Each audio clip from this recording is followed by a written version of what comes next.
नमस्कार दोस्तों, आप सभी का बहुत-बहुत स्वागत है। आज देखिए दोस्तों इस वीडियो में हम बात करने वाले हैं, आपको जैसा कि पता ही है यूपीएससी जो प्रीलिम्स हैं 2021 वो पोस्टपोन हो चुका है 10th ऑफ अक्टूबर तक। अब देखिए आपके लिए क्या नेक्स्ट स्ट्रेटजी होनी चाहिए, उसके लिए हम बात करेंगे, उसके बारे में हम बात करेंगे और इसके अलावा हम ये भी बात करेंगे कि किन के लिए एक तरह से अपॉर्चुनिटी है और किन लोगों के लिए एक तरह से ये चैलेंज हो सकता है। तो चलिए स्टार्ट करते हैं।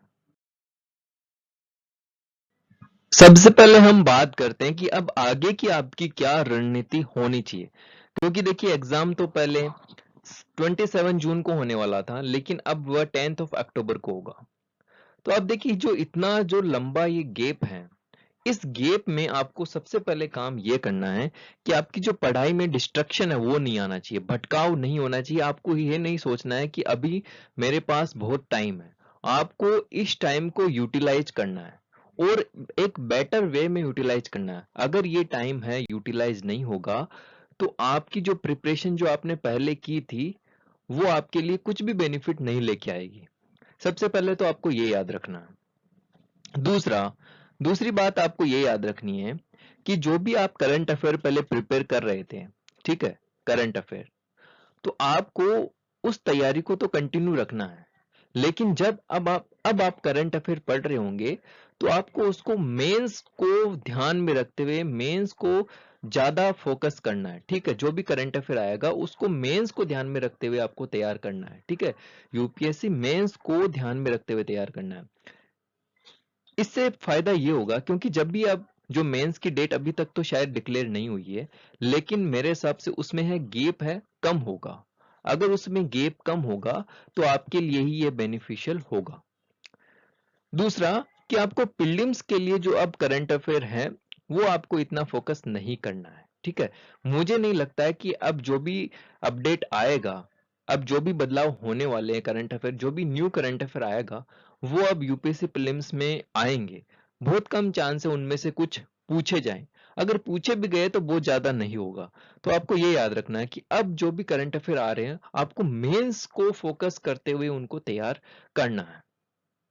तीसरी बात, अब प्रीलिम्स के लिए आपको क्या करना है। देखिए प्रीलिम्स के लिए आपको जितना आपने पढ़ लिया था, ठीक है, उसको आपको ज्यादा से ज्यादा रिवाइज करना है। क्योंकि आपका ये जो टाइम है इसको गंवाना नहीं है। आपको ज्यादा से ज्यादा रिवाइज करना है। जितनी ज्यादा आपकी रिवीजन होगी आपके प्रीलिम्स में सिलेक्शन के चांसेस उतने ही ज्यादा होंगे।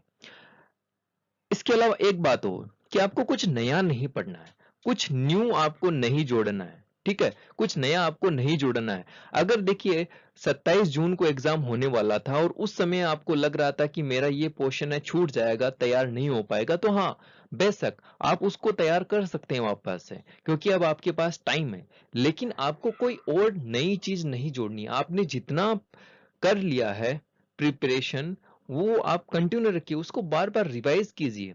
आपको और कुछ नया नहीं जोड़ने की आवश्यकता। हाँ, आपको लगता है कि मेरा ये सब्जेक्ट है अभी भी कमजोर है तो आप उसमें कुछ और जोड़ सकते हैं। आपको अगर ऐसा प्रतीत होता है, आपको ऐसा लगता है तो आप ऐसा कर सकते हैं।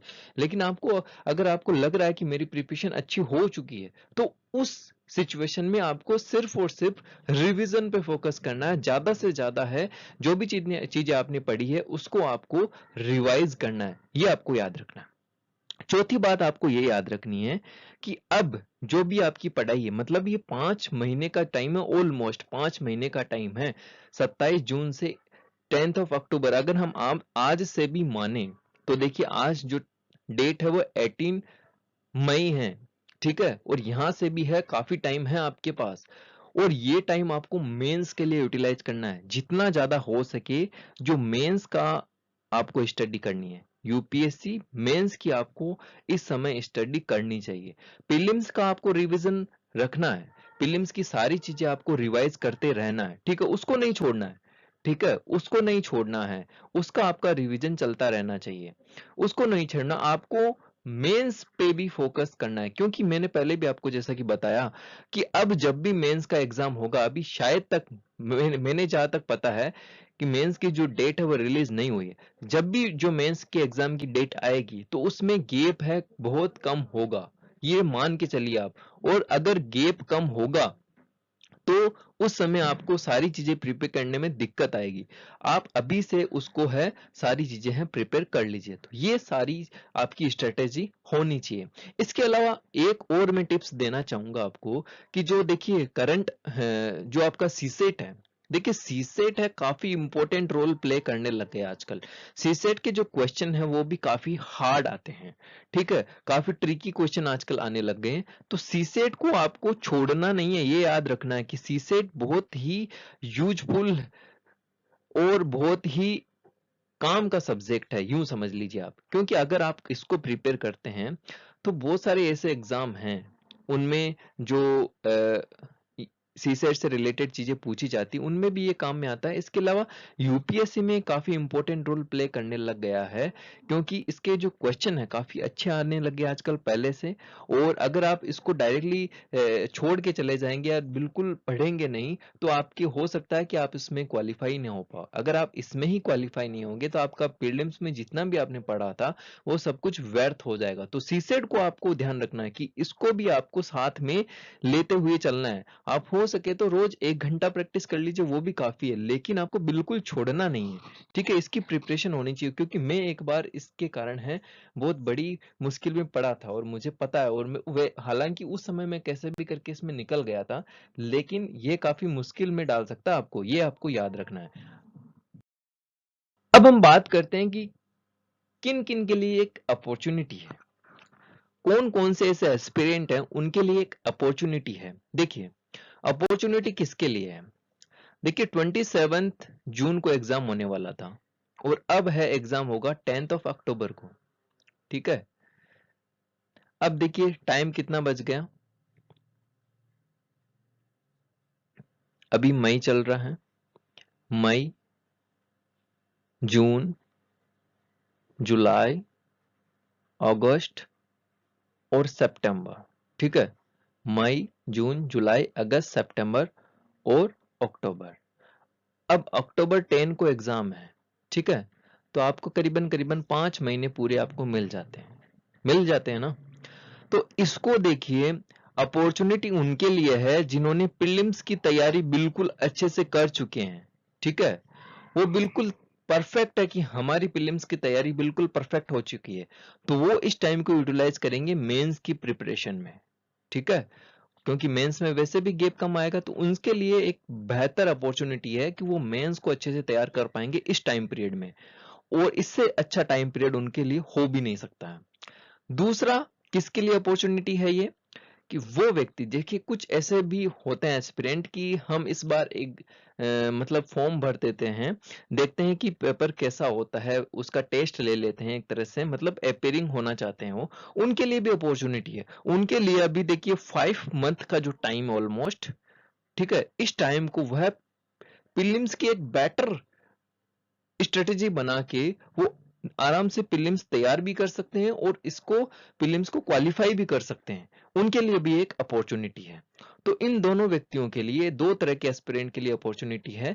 दूसरा, जिन्होंने प्रीलिम्स को अच्छे से परफेक्टली कर लिया है, प्रिपेयर कर लिया है, वो मेंस की तैयारी कर सकते हैं। दूसरा, जो सोच रहे थे कि मैं प्रीलिम्स का एग्जाम इस बार दूंगा, वो है इस बार है प्रीलिम्स की अच्छे से तैयारी कर पाएंगे, क्योंकि अभी भी उनके पास टाइम है। अगर 27 जून को ही होता तो उनके लिए हो सकता है इतना टाइम नहीं था, लेकिन अब उनके पास अच्छा खासा टाइम है, वो प्रिपेयर कर सकते हैं, ठीक है। ये तो बात होगी अपॉर्चुनिटी की। अब हम बात करेंगे कि चैलेंजेस की। देखिए चैलेंजेस किसके लिए, देखिए बहुत सारे लोगों के लिए चैलेंजेस है, ठीक है।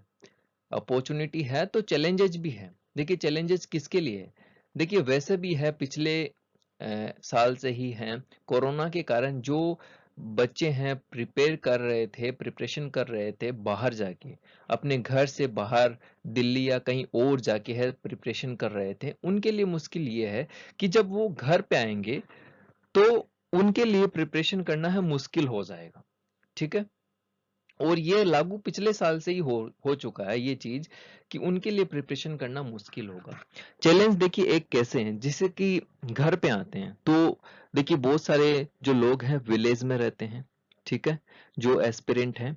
और विलेज में ज्यादातर है जॉइंट फैमिलीज होती है, ठीक है, जॉइंट फैमिली होती है और वहां पे जो प्रिपरेशन करना है बहुत ही ज्यादा मुश्किल हो जाता है। ठीक है, एक शांत वातावरण उनको नहीं मिल पाता है और जो उनको स्टडी मटेरियल चाहिए था वैसे वो बाहर रह के उसको आराम से परचेज कर सकते थे। ठीक है, आजकल ऑनलाइन भी बहुत सारी चीजें मिल जाती है, लेकिन उनके लिए यह एक अपॉर्चुनिटी नहीं है, उनके लिए एक चैलेंज है, क्योंकि उनको स्टडी मटेरियल भी है पर्याप्त नहीं मिल पाएगा अगर वो विलेज में रहते हैं। और देखिए बहुत सारे ऐसे लोग भी हैं जिनके जो घर में है स्पेस की कमी है। ठीक है, इसी कारण तो वो बाहर जाके है तैयारी कर रहे थे, अब वो बाहर से घर पे आ जाएंगे। ठीक है, बाहर से घर पे आ जाएंगे तो उनको तैयारी करना और मुश्किल हो जाएगा। और इसी चीज को है यूपीएससी ने अभी तक एड्रेस नहीं किया, न तो पिछले साल एड्रेस किया था और न इस बार कर रही है। बहुत सारे एस्पिरेंट हैं, उनकी तैयारी इस कारण प्रभावित हुई है कि वो एक बेटर उनको माहौल नहीं मिल पाता है, एक बेटर उनके लिए हर चीज जो जैसे कि स्टडी मटेरियल है या और सब बहुत सारी कई चीजें, जैसे कि इंटरनेट प्रॉब्लम भी आप देख लीजिए कि गांवों में अभी भी है, बहुत सारी जगह है इंटरनेट प्रॉब्लम है। ठीक है, तो उसको कैसे सोल्व हो पाएगा? तो एक उनको एक जैसे कि सभी के लिए एक समान माहौल होना चाहिए, नहीं कि सभी के लिए एक सेम पैलेस होना चाहिए कि वो तैयारी कर सके। ठीक है, तो एक सभी है समान स्तर पे, बिल्कुल भी नहीं है इस सिचुएशन में। तो क्योंकि देखिए ये कोरोना की जैसी सिचुएशन में है, जो इलाइट पर्सन है जो अच्छी फैमिली से आते हैं उनको देखिए, उनके लिए एक बेटर अपॉर्चुनिटी है, वो तो कर सकते हैं तैयारी। लेकिन जो जिनका जो फैमिली बैकग्राउंड अच्छा नहीं है, ठीक है, वो गांवों से आते हैं, इंटरनेट की प्रॉब्लम है, कई जगह तो पानी की प्रॉब्लम है, और कई गांवों में अभी कोरोना के कारण है बहुत सारे परिवार ग्रसित है, परिवार ग्रसित है। ठीक है, तो उनके लिए बहुत ज्यादा चैलेंज है कि वो कैसे तैयारी करेंगे, कैसे इस एग्जाम को क्वालिफाई करेंगे। इस पॉइंट को भी एड्रेस करने की आवश्यकता है यूपीएससी को, क्योंकि जो लेवल प्लेइंग फील्ड है वो बिल्कुल इस स्थिति में तो बिल्कुल है असमान है। देखिए पहले भी असमान था, लेकिन जब कोरोना जैसी सिचुएशन है उसमें और ज्यादा असमान हो जाता है, क्योंकि इसमें जो फैसिलिटीज की हम बात करते हैं, सुविधाओं की हम बात करते हैं, तो एक अच्छे फैमिली बैकग्राउंड से आता है उसको, और एक बिल्कुल है लो फैमिली बैकग्राउंड से आता है, उनके बीच में काफी ज्यादा डिफरेंस आ जाता है। तो इसको भी एड्रेस करने की आवश्यकता था। तो ये हमने बात की चैलेंजेस की। तो आई होप ये वीडियो आपको अच्छा लगा होगा। इस वीडियो में इतना ही। जय हिंद, जय भारत। देखिए मैं इसमें एक और चीज जोड़ना भूल गया, जैसे कि जो कोरोना वॉरियर्स की बात करना, वो उनको बात करना काफी जरूरी है। देखिए कुछ जो फ्रंट लाइन कोरोना वॉरियर्स हैं, जैसे कि हैं जो डॉक्टर्स हैं, नर्स हैं, इसके अलावा कुछ लोग हैं पुलिस में हैं, तो ये लोग हैं काफी आगे बढ़ के हैं, कोरोना से लड़ाई करने में हमारे देश की काफी मदद कर रहे हैं। और अब देखिए अगर इनमें से बहुत सारे लोग हैं एग्जाम दे रहे हैं, ठीक है, और इनकी जो प्रिपरेशन है ना तो पिछले साल अच्छे से हो पाई थी, और न ही वो इस बार है अच्छे से प्रिपेयर कर पा रहे हैं, क्योंकि उनको ड्यूटी भी अपनी करनी पड़ती है, और ये काफी इंपॉर्टेंट है ड्यूटी करना उनके लिए। इसको भी एड्रेस करना चाहिए यूपीएससी को एक तरह से, कि वो किस तरह से हैं प्रिपेयर कर पाएंगे, प्रिपरेशन उनकी हो पाएगी, या तो उनको एक एक्स्ट्रा अटेम्प्ट देना चाहिए। ठीक है, ताकि उनके लिए भी है बेनिफिट हो, क्योंकि बहुत सारे ऐसे लोग हैं जिनका लास्ट अटेम्प्ट है, और अगर वो इस बार भी एग्जाम नहीं दे पाएंगे कोरोना के कारण है, तो उनके लिए काफी दुख की बात होगी। तो ये एक जो बिंदु था मैं भूल गया इसको जोड़ना, तो इसको भी मैंने इसमें जोड़ दिया। तो दोस्तों अगर आपको ये वीडियो अच्छा लगे तो प्लीज है वीडियो को लाइक कीजिएगा और चैनल को सब्सक्राइब करना बिल्कुल ना भूलिएगा, क्योंकि अब है हम इस चैनल पे बहुत और चीजें हैं अपलोड करने वाले हैं, और एजुकेशनल वीडियो हैं अपलोड करने वाले हैं। जय हिंद, जय भारत।